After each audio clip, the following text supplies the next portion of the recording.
একটু দেখাই কি পরিমাণ লাল। আসসালামু আলাইকুম, আসেন আজকে ছাদ থেকে কিভাবে ড্রাগন পেড়ে খেতে হয় তাই দেখাই আপনাদেরকে।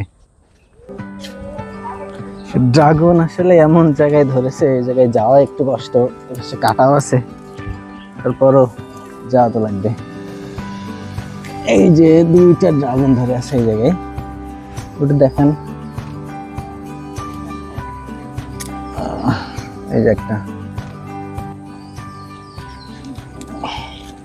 আসলে বাজারের যে ড্রাগন আমরা কিনে খাই তার থেকে বাড়িতে এই লাগানো ড্রাগনগুলো অনেক সুমিষ্ট এবং সুস্বাদু হয়, এবং এটা আসলে খেতেও অন্যরকম লাগে।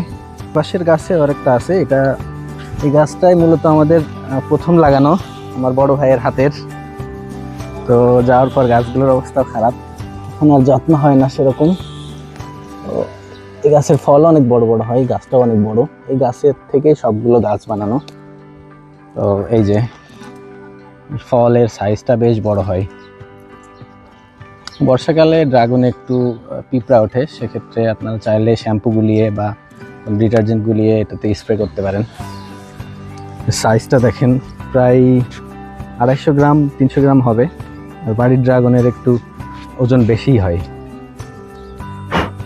তো পেকেই গেছে আর কি, খাওয়া যাক দেখি।